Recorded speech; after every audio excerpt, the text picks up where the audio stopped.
திமுக ஆட்சி திட்டங்களை கைவிடவில்லை விஜய் பேச்சு. சென்னை கோட்டையில் இன்று தேசிய கொடி ஏற்றி வைத்து முதலமைச்சர் விஜய் பேசும்போது, வெளிப்படையான நிர்வாகம் நடைபெறுகிறது, கொள்கைக்கு எதிரான விஷயங்களை அரசு நிச்சயம் எதிர்க்கும், மத்திய அரசுடன் நிர்வாக ரீதியாக ஒத்துழைப்பு, தமிழகத்திற்கு எதிரான திட்டங்களை எதிர்ப்போம், கடந்த அரசு கொண்டு வந்த நல்ல திட்டங்கள் கைவிடப்படவில்லை, ஜெயலலிதா கொண்டு வந்த அம்மா உணவகம் தொடர்ந்து நடத்தப்படுகிறது, 100 நாள் திட்டம் 125 நாள் செயல்படுத்தப்பட்டு வருகிறது என விஜய் பேசினார். இசைக்கப்படும். அனைவரும் எழுந்து நிற்குமாறு பணிவன்புடன் கேட்டுக்கொள்கிறோம். May we kindly request all our dignitaries to rise for the national anthem.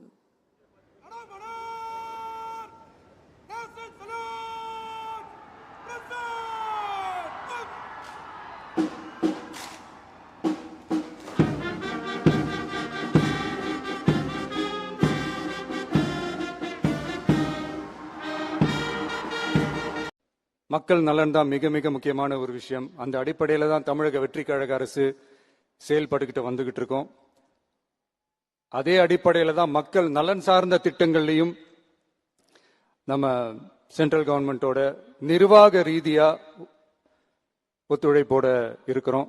But at the same time நம்ம தமிழ்நாடு கொள்கைகள்னு வந்துட்டா மாநில உரிமைகளுக்கு எதிரான முடிவுகள்லையும் சரி, தமிழ்நாட்டுக்கு எதிரான கொள்கை முடிவுகளையும் சரி, நம்ம டிவிகே அரசு எப்பவுமே எதிர்க்கும்.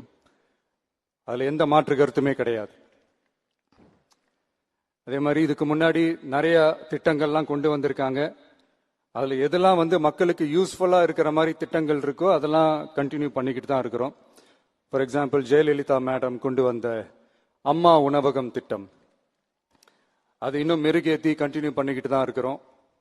அது மாதிரி காலை உணவு திட்டம், அதையும் இன்னும் விரிவுபடுத்தி 6th ஸ்டாண்டர்ட்லேருந்து 8th ஸ்டாண்டர்ட் வரைக்கும் அதையும் விரிவுபடுத்தி வர செப்டம்பர் 17ஆம் தேதி பெரியார் அவர்களுடைய பிறந்த நாள் அன்னைக்கு அதை தொடங்க இருக்கிறோம்.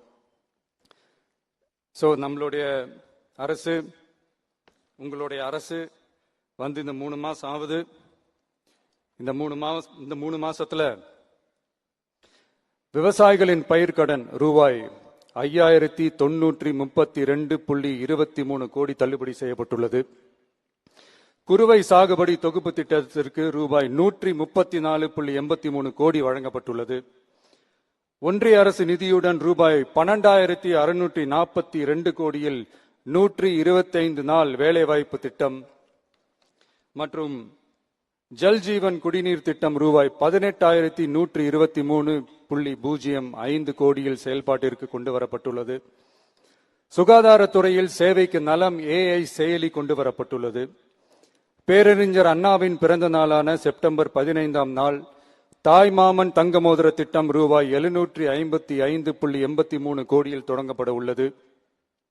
மக்களின் போக்குவரத்திற்கு ரூபாய் 127.21 கோடியில் 300 புதிய பஸ்கள் வழங்கப்பட்டுள்ளது. தமிழ்நாட்டில் மது பழக்கத்தை குறைத்திடும் வகையில் முதற்கட்டமாக 717 டாஸ்மாக் கடைகள் மூடப்பட்டுள்ளன. வெளிப்படையான நிர்வாகத்திற்காக நவீன தொழில்நுட்பத்தை பயன்படுத்தி கணினி மயமாக்கப்பட்ட நிர்வாகம் செயல்பாட்டில் உள்ளது. முன்னெப்போதும் இல்லாத ஆளில்லா பத்திரப்பதிவு செயல்பாட்டிற்கு கொண்டு வரப்பட உள்ளது. கோயில் நிலங்கள் கணக்கெடுக்கப்பட்டு அனைவருக்கும் தெரியுமாறு ஆன்லைனில் ஏற்றப்படுகிறது.